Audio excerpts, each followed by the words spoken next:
पिलाने सुप्रभात। एबे तो वर्तमान कोरोना समय समस्ते पिलाने सब घरे थिबो आउ हमर सरकार गोटे ऑनलाइन शिक्षा प्रचलन करछंती।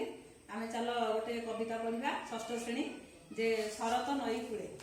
गोटे कविता के आगे गोटे पारा बोली दउची। यार कवि हेले राधामोहन गणनायक। ये होचंती जने प्रकृति प्रेमी कवि। तांकर कवितार गोटे पारा मुझे तुम आगे टिके कहूँ।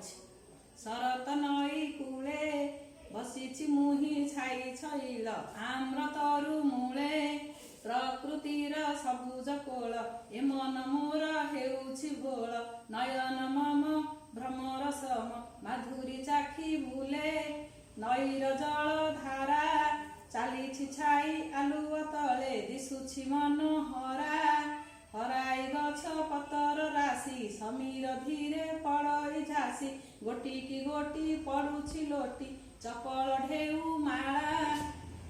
आउ थोड़े टिके सुन। जे शरत नई कूले बसीछि मुहि छाई छैल आम्र तरु मूले प्रकृतिर सबुज कोल ए मोर मन हेउछि भोल नयन मम भ्रमर सम माधुरी चाखी भूले।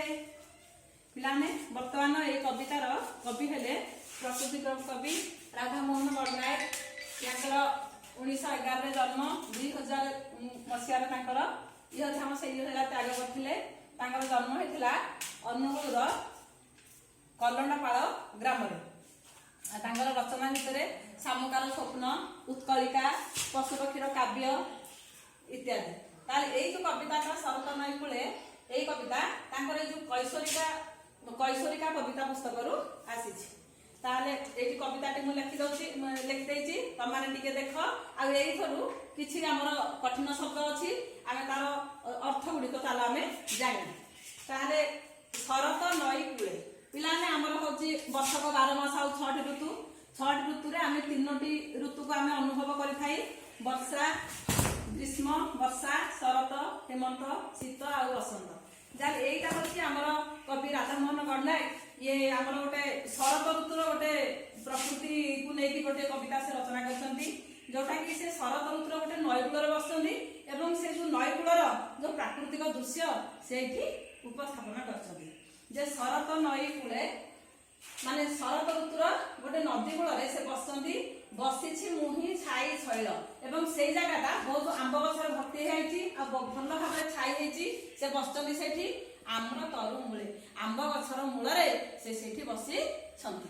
छैल छैल माने सुंदर आ तापरे आम्र माने आंब तापरे प्रकृतिर सबुज कोल प्रकृति हमर जो नेचर हमर जो प्रकृति रा हम जो रहुचे वास करूचे तार सबुजिमा भरा सौंदर्य रे से कोल रे तार बसछंती।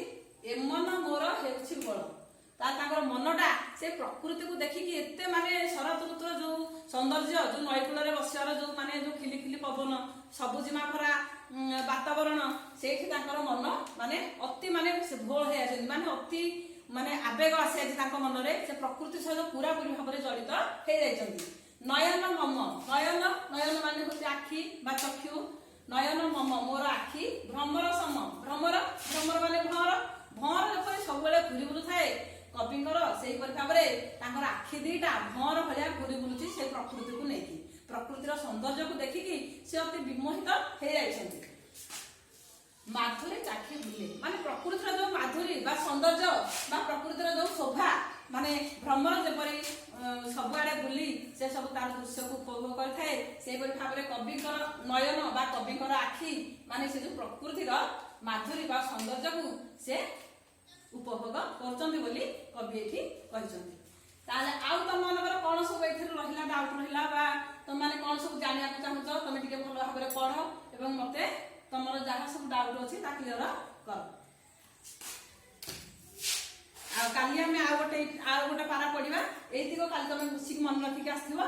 एटा समस्त मठु मु काली बसा नेबी एवं एटा समस्त ठिया हेकी जण जण कहबो। काली आज पे एतिकी काली पुणी देखा रहउछि।